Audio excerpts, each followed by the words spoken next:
I started training, I did 5 years of work before I started to work at all with Transference. Was that like with an analyst or? No, I mean with my clients. Oh, with your No, I've been clients. getting work and learning about it and training it. I didn't bring it into the room for 5 years because I didn't feel competent. And because actually I knew that I had a very strong counterphobic pattern. I had learned about that through my work as a client. And so I knew that I had a tendency to leap into territory that was too difficult for me and find it fun and exciting. And so because of that, I didn't go in and work with it all the years it was attractive. And after about 5 years, I just didn't care that much anymore. And that to me was the signal to begin to go in and to work with it. Yeah. Great. So the third one touches into an aspect of attachment. So there's a lot of things that come together to create attachment therapy. And you're talking about early nervous system states and dispositions and orientations, and that's what we're going to talk about in a second. You're talking about empathetic capacity, which is a different thing, and you're talking about attachment and development, which is a very complex other different thing. And there are probably other ways to divide up. That's our initial division of the pie into 3 pieces. Then in the third part of this training, we're going to look at that first piece of working with attachment. And that is working with, when we have these early roles around caretaker, identified patient, or outcast, they're heavily charged with repeated stressful or traumatic experiences.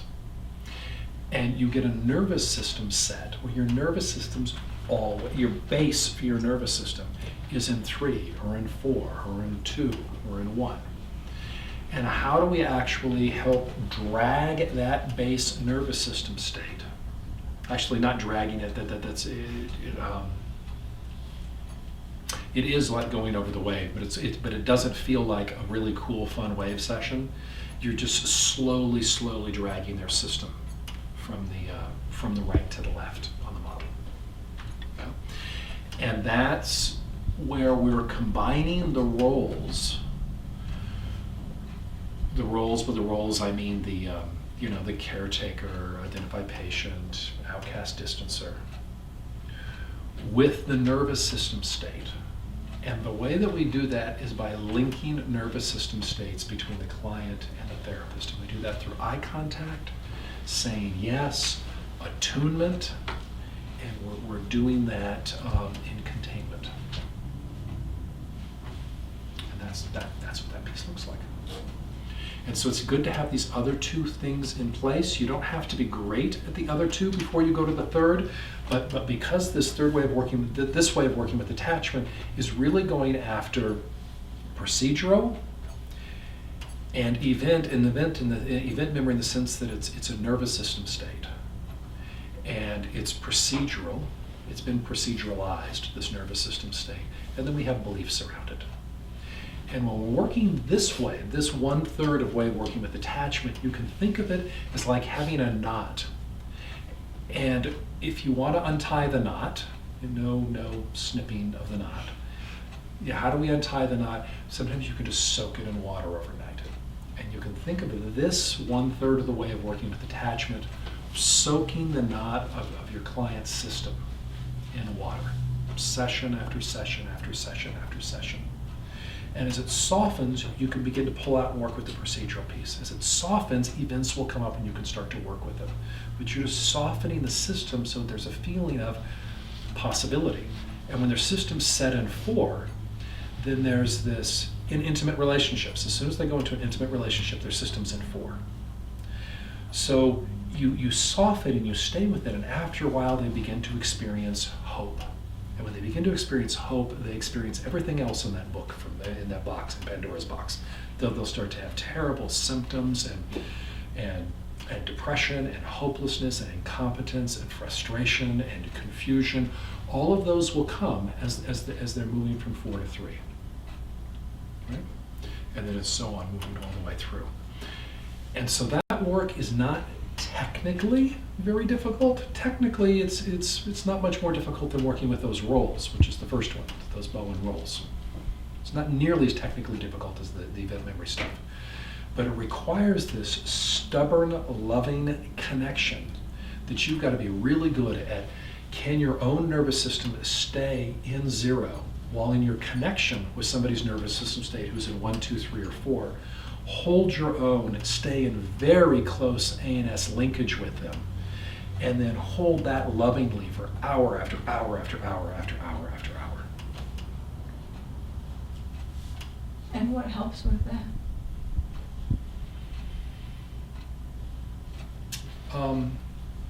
Doing your own work with the first 2 things, and practice. You're building a muscle. It's really, in some ways, it's as simple as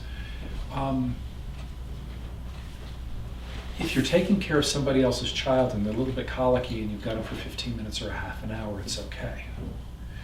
But if they're like, frozen, dissociated Romanian baby that you've adopted, then you're holding, and you're believing that there is a life spark there. And you're getting no feedback. And you're just loving it without feedback. You're seeing something that you know is there, even though the being itself can't connect with it. And you just stubbornly love and you get no feedback. And you stubbornly love and you get no feedback. And it goes on and on and on. So you're building a muscle, I would say, more than anything else. Yeah. It sounds, tell me if this is contextualizing it correctly, but just this whole idea of softening the trauma knot through this attunement process. I mean, it sounds like you're using connection with yourself as a solution. Yes. And so when we're born, so this is a sort of a talk, so we're not born with parasympathetic capacity, right? So when we're born, we don't use our livers, we don't use our lungs.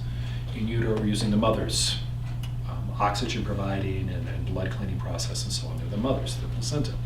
And then we're born and those systems kick in, right? The liver kicks in, so that's why the babies tend to be a little jaundiced because the liver's kicking in. The lungs, they learn how to breathe on their own. But we don't have parasympathetic, we can't, the child in utero also can't regulate its own nervous system, so it can't calm itself down, so the mother is doing that.